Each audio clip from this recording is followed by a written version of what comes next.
أن نقدم لكم حلقة جديدة من برنامجكم الأسبوعي العقل يكسب.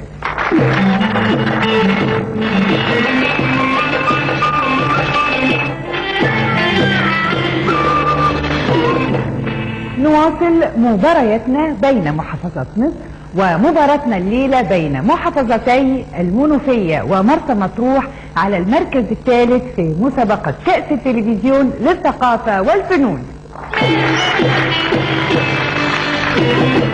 والآن مع أول فقرة في برنامجنا وهي أسماء ومشاهير، ويا ريت متسابق المنوفية يتفضل.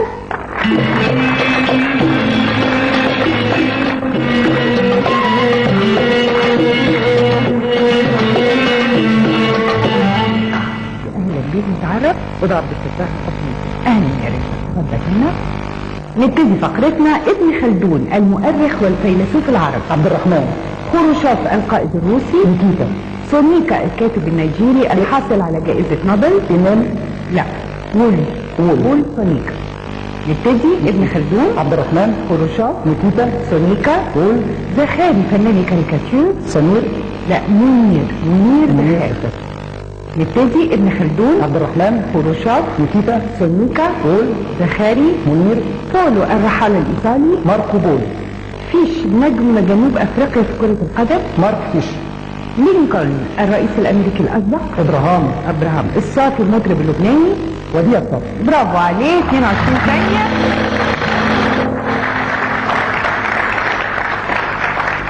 وكده المنوفية بتحصل على 5 درجات، واحنا عارفين ان من حقه يشوف حظه في كمبيوتر العقل يكسب والجوائز المقدمة من صندوق التنمية الثقافية. شوف حظك يا رضا. ماشي.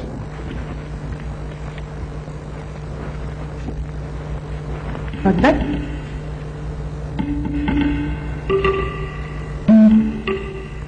الكمبيوتر بيقول له اذا استطعت ان تقلد الفنان محمد احمد المصري او ابو لمعة ستحصل على 100 جنيه. اتفضل حضرتك بقى في نص المسرح. انا ما اعرفش قلب بصراحه يعني. ما اعرفش. يبقى كده نكتفي بنص الجايزه، ايه رايكم؟ 50 جنيه. 50 جنيه. اتفضل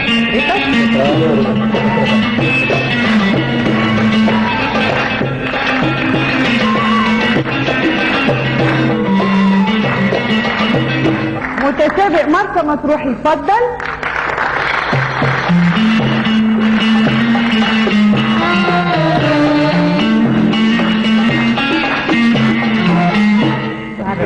بهاء حسين. اهلا يا بهاء، اتفضل. نبتدي فقرتنا. دكتور زويل عالم الذره. احمد. لومومبا الزعيم الكونغولي. معرفش. باتريس لومومبا. نبتدي. دكتور زويل. احمد. لومومبا. باتريس. ديكارت الفيلسوف الفرنسي. ريني. برافو. حسين رسام الكاريكاتير. مصطفى. ماجلان الرحالة البرتغالي. معرفش. فرديناند. نبتدي. دكتور زويل. احمد. لومومبا. باتريس. ديكارت. ريني. حسين. مصطفى. ماجلان. فرديناند. روسي نجم كرة القدم الإيطالي. معرفش. باولو روسي. نبتدي. دكتور زويل. احمد. لومومبا. باتريس. ديكارت. ريني. حسين. مصطفى. ماجلان. فرديناند. روسي. باولو. لوثر كينج الزعيم الزنجي مارتن. الامريكي. مارتن. لحام النجم السوري. بريد. برافو عليك.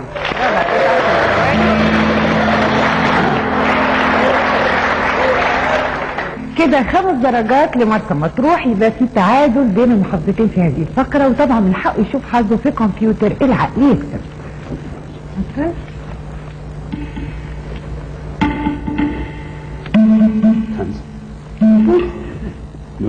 قبل كده قلت له البس.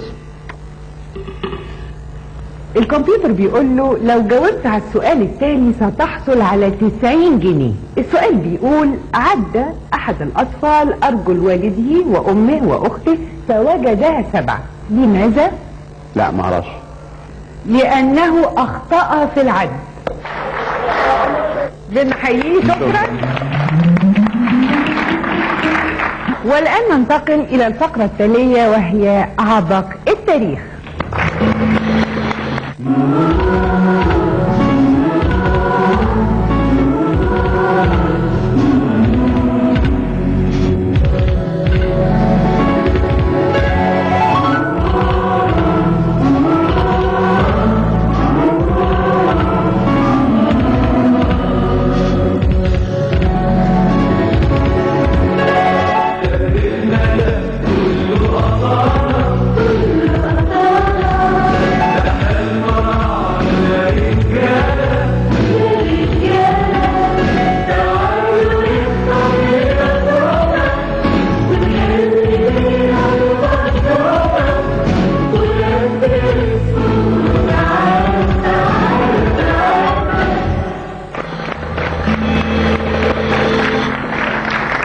والمطلوب زي ما احنا عارفين في عبق التاريخ 2 من المتسابقين من كل محافظة، والمتسابقين اللي بيحصلوا على الدرجة النهائية المجلس الأعلى للآثار المصرية بيقدم لهم نماذج فرعونية.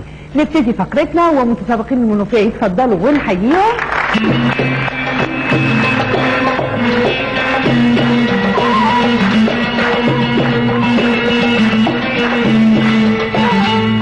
نتعرف بيكم. وسام. أهلاً. احمد البياض. يا أهلا. مين هيجاوب على الأسئلة؟ مين هيركز الصورة؟ انا هاخد بالاسئله. هتختار ايه حضرتك؟ مثال بتاع حفظ. الملك تحتمس الرابع. هنا نبتدي فقرتنا. السؤال الأول: تولى تحتمس الرابع العرش خلفا لأبيه الملك تحتمس الثالث أم أمنحتب الثالث أم أمنحتب الثاني؟ تحتمس الثالث.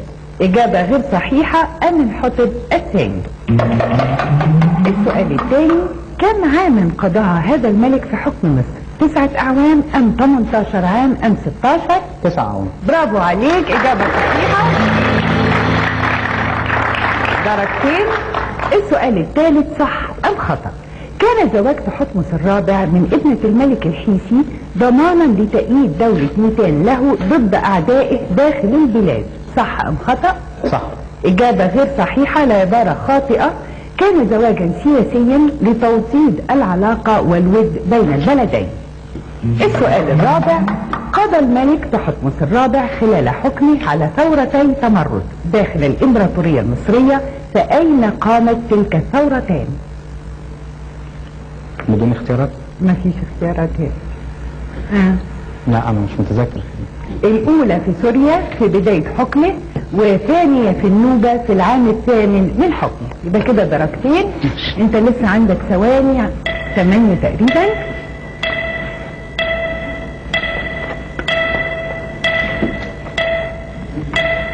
خلاص كده الصف ده مش متركب صح، يبقى هو عندنا صف واحد بس اللي صح، يبقى كده بتثبت الدرجتين.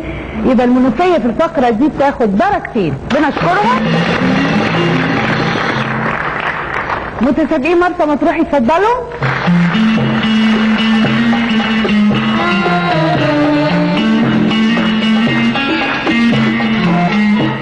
تعرف بيكم؟ ابراهيم عارفين. كيمياء عبد الكريم عثمان.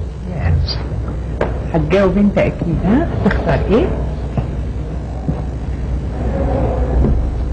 قلعة صلاح. قلعة صلاح الدين بجزيرة فرعون. نبتدي فقرتنا. السؤال الأول: بنى صلاح الدين هذه القلعة بجزيرة فرعون، أين تقع هذه الجزيرة؟ هذه الجزيرة في البحر الأحمر أمام طابة مباشرة. هعتبرها صحيحة، هي عند خليج العقبة طبعا، على بعد 60 كيلومتر من مدينة نويبع وجنوب طابة بحوالي 8 كيلومتر. السؤال الثاني: صح أم خطأ؟ بنيت القلعة لتحمي سيناء من هجمات القبائل، صح أم خطأ؟ خطأ. وإجابته صحيحة فعلا، 4 درجات. بنيت القلعة لتكون نقطة حصينة لحماية الطرق البحرية. السؤال الثالث: في أي عام هجري بدأ صلاح الدين في بناء هذه القلعة؟ عام 556 أم 566 أم 546 هجري؟ 556. إجابته صحيحة فعلا، أي 1170 ميلادي بعد انتصاره على الصليبيين. يبقى كده 6 درجات. السؤال الرابع: صح أم خطأ؟ بعد 12 عاما من سنة تأسيس القلعة احتلها الصليبيون بقيادة أرناط أمير حصن الكرك، ولكن استطاع صلاح الدين الأيوبي أن يطردهم منها، صح أم خطأ؟ خطأ. وإجابته صحيحة فعلا،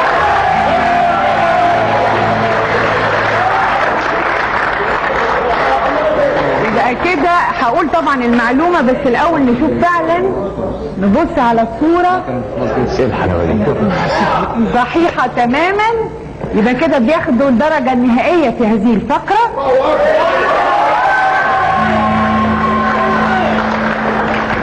أقول بقى العبارة الصحيحة، طبعا اللي قلناها كان خاطئة العبارة.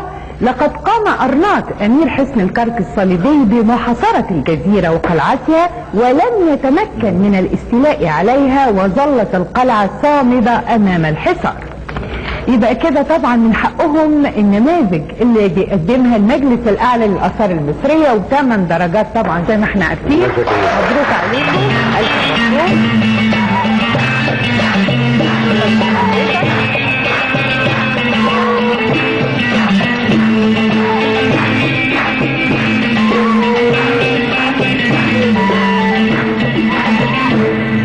والآن ننتقل إلى الفقرة التالية، وهي فقرة الفنون الشعبية. ولجنة التحكيم تتكون من الأستاذ فرج العنتري خبير الموسيقى والفولكلور بالهيئة العامة لقصور الثقافة، الأستاذ رمضان الباشا الأخصائي الثقافي والفني بالهيئة، والأستاذ محمد عبد المحسن باحث بأطلس الفولكلور. بنحيي اللجنة.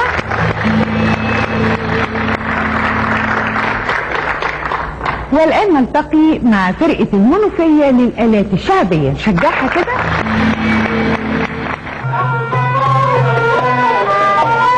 يلا حبك ملو قلبي، انت روحي ونور عيني. يلا حبك ملو قلبي، انت روحي ونور عيني. السعادة وانت جنبي، والهني رفرف علي. يلا حبك ملو قلبي، انت روحي ونور عيني. السعادة وانت جنبي، والهني رفرف علي. ادى حبك للي حبك، ادى حبك للي حبك.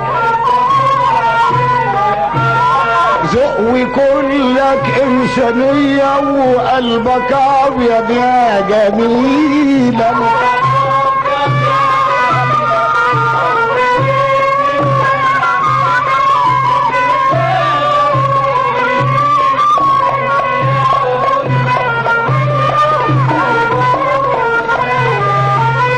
انت متواضع وطيب، والسماح من عاداتك. انت متواضع وطيب، والسماح من عاداتك. البعيد ويا القريب، كلهم حلفوا بحياتك. انت ايه يا منايا، انت ايه يا منايا. ذوقي كلك إنسانية، وقلبك أبيض يا جميل.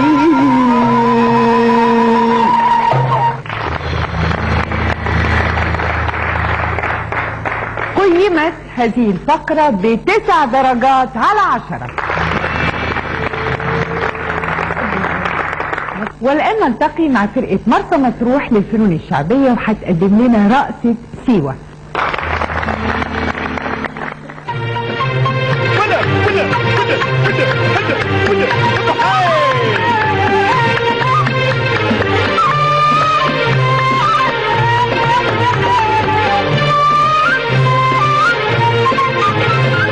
جبنا لك تمر وزيتون، وجديد مشلش مجنون. جبنا لك تمر وزيتون، وجديد مشلش مجنون. جبنا لك اجمل ليمون، ومية من اجمل العيون. جبنا لك اجمل ليمون، ومية من اجمل العيون. جبنا لك تمر وزيتون، وجديد مشلش مجنون. جبنا لك تمر وزيتون، وجديد مشلش مجنون. جبنا لك اجمل ليمون، ومية من اجمل العيون. جبنا لك اجمل ليمون، ومية من اجمل العيون.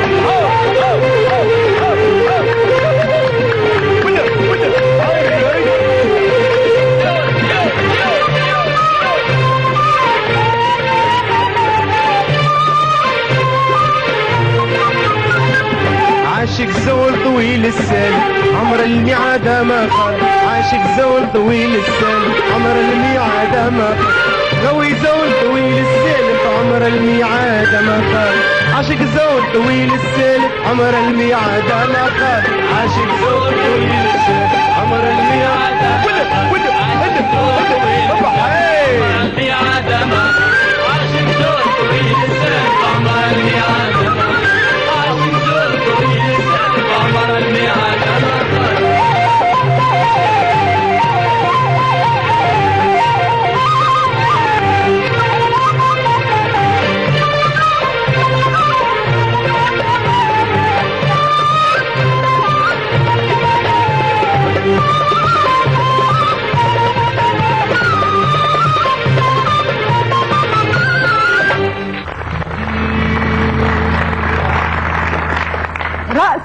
الكتابة قيمت ب9 درجات على 10.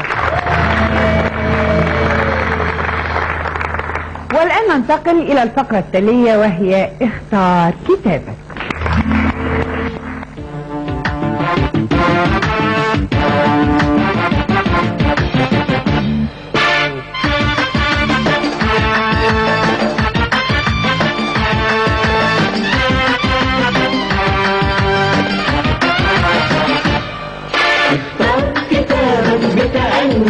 علمي رياضي أو فني. اختار كتابك بتأني، علمي رياضي أو فني.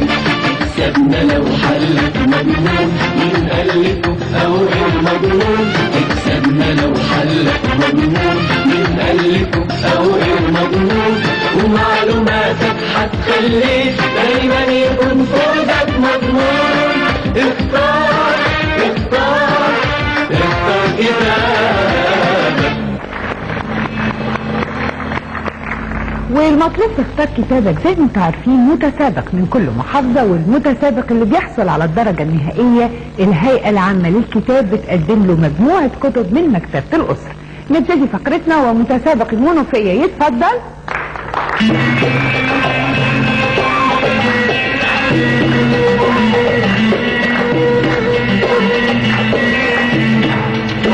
اهلا يا رضا، واختار الكتاب اللي يعجبك.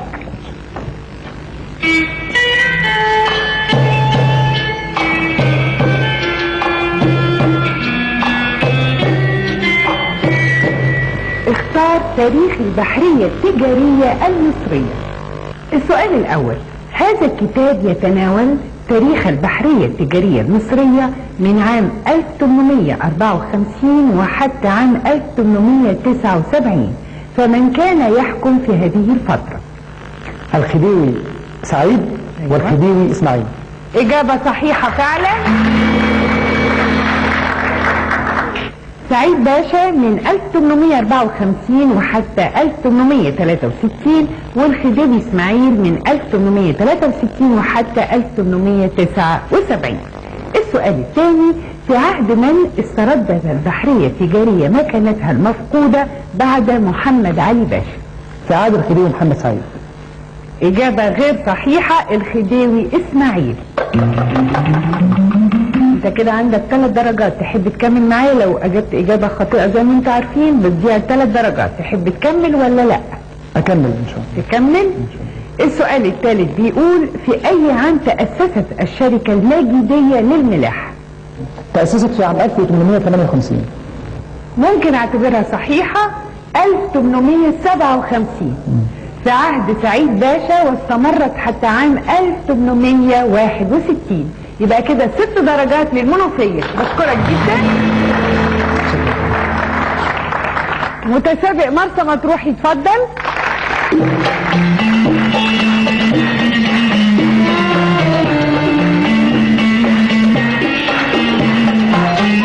اهلا يا احمد، اختار الكتاب اللي يعجبك.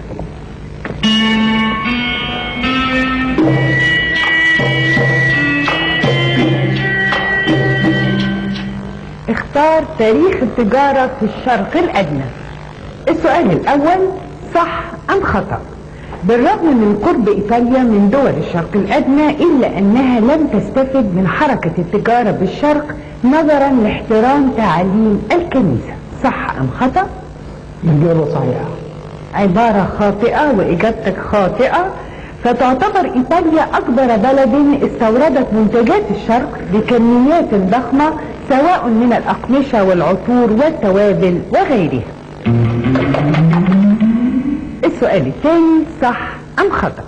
تدهورت حركة التجارة في الشرق الأدنى تدهورا كبيرا إثر الحروب الصليبية لقطعهم طرق التجارة. صح أم خطأ؟ الإجابة صحيحة. إجابتك خاطئة، والعبارة خاطئة. بل نهضت تجارة الشرق نهضة كبيرة نظرا لدخول التجار الغربيين أرض آسيا وتوزيع منتجات الشرق داخل دول أوروبا. معلش، بشكرك جدا. والآن ننتقل إلى الفقرة التالية وهي فقرة المواهب. موهبة المنوفية تتفضل هنا على المسرح ونشجعها.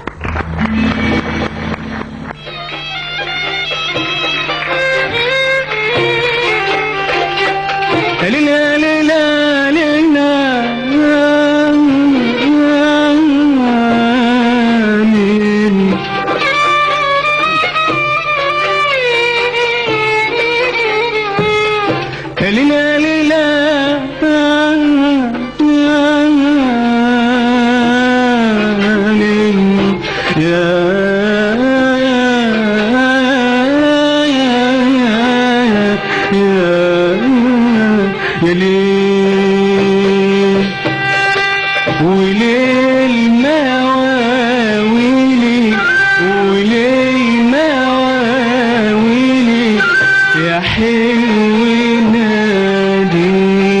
يا حلو ناديلي وشوف مناديلي يا حلو ناديلي وشوف مناديلي يا حلو ناديلي.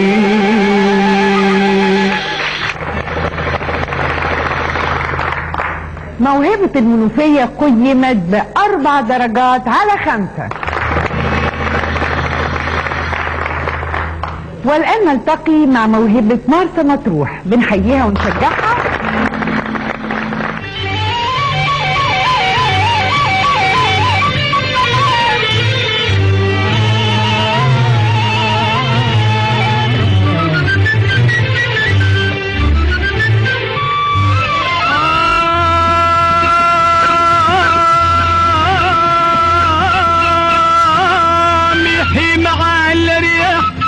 تريدي غربي وجنوبي ومشرقي وشمالي، كل الرياح ترجعك على بيتي، كل الغيوم تخبرك عن حالي.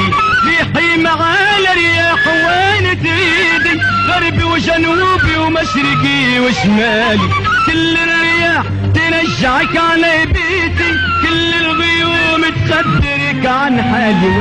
وين وين وين تميلي وانت بعدي مرسولك توليني، وين وين وين تميلي وانت بعدي مرسولك توليني. ولا نقولك يا ولفت تعاليلي، ولا نقولك يا ولفت تعاليلي، ولا ريحة تقدر تاخذك من ريحي، ريحي مع الرياح.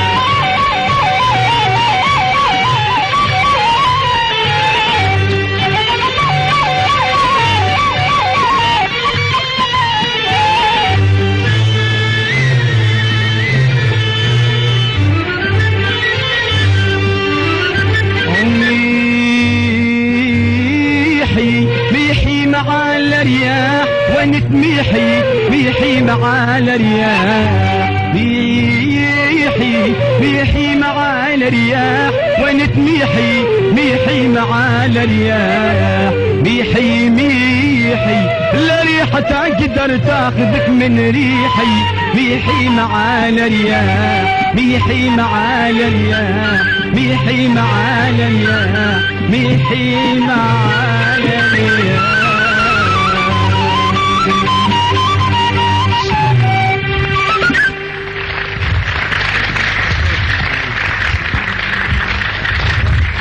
موهبة مرسى مطروح قيمت ب5 درجات على 5.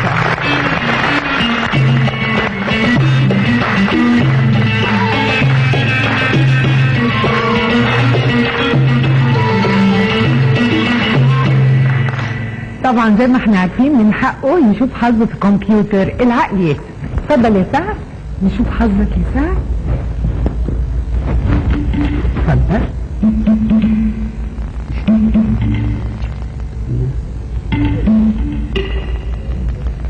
الكمبيوتر بيقول له مبروك ولك مني جنيه مصري فقط لا غير. اخيرا.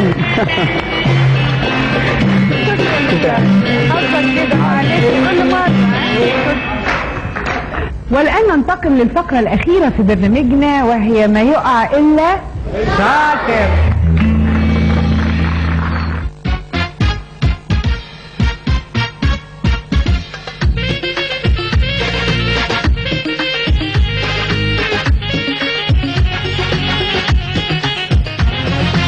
اتجرأ حاول خاطر خليك في إجابتك شاطر.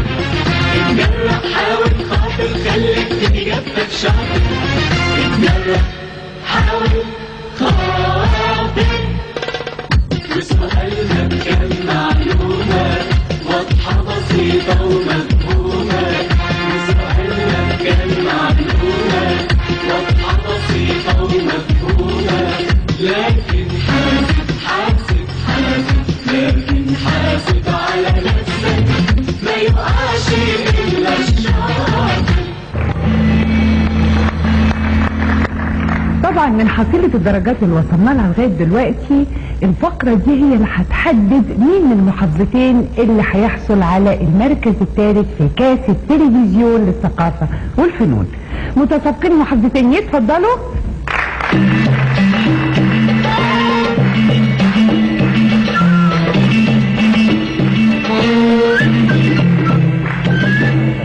رضا يتفضل في الكرسي الابيض واحمد هنا. اتفضل. السؤال الاول للمنوفية، صح ام خطأ؟ الجفون هي اكثر مناطق الجلد حساسية عند الانسان، صح ام خطأ؟ خطأ. واجابته صحيحة فعلا.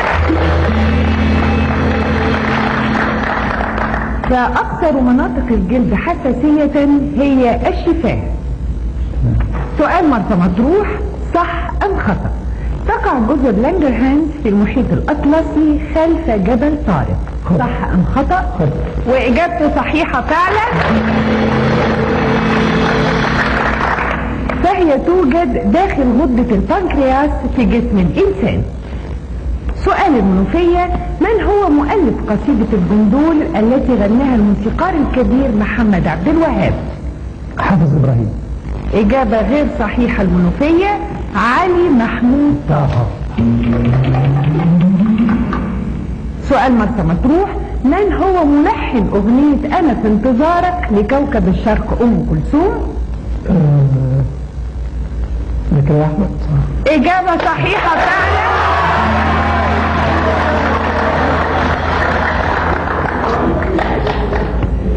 سؤال المنوفية، من هو الموسيقار الذي أدخل لأول مرة في التأليف السيمفوني أصواتا بشرية؟ ريتشارد فاغنر. إجابة غير صحيحة، هو بيتهوفن في سيمفونيته التاسعة التي تسمى سيمفونية الكورال. وما يقع إلا بنحييه، مشكورة جدا، مشكورة جدا جدا. يبقى كده مرسى مطروح بتحصل في هذه الفقرة على 10 درجات.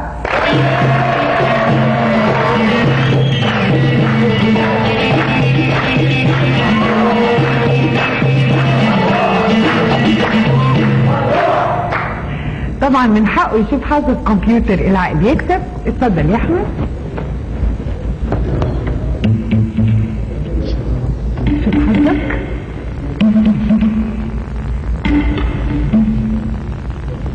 الكمبيوتر بيقول له لكي تفوز ب100 جنيه مطلوب ان تغني على قد الشوق لعبد الحليم حافظ. تعالى في نص المسرح. لا ممكن حضرتك تسألي أي سؤال أو أي حاجة تاني. لا الكمبيوتر هو اللي بيقول مش لا أظن لا. لا لا. ممكن حضرتك تسألي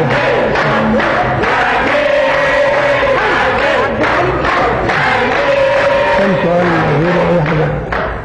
يبقى كده هنضطر نديله برضه نص الجايزة 50 جنيه.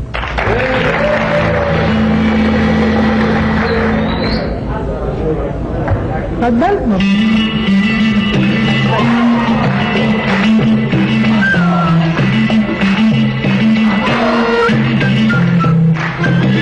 وبهذه النتيجة بتحصل محافظة مطروح على المركز الثالث في مسابقة كأس التلفزيون للثقافة والفنون.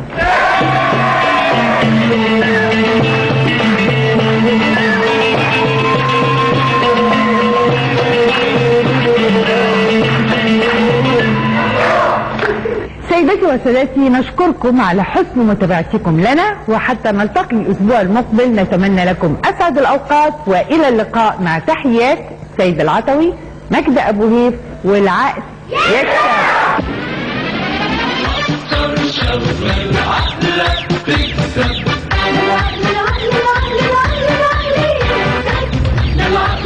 العقل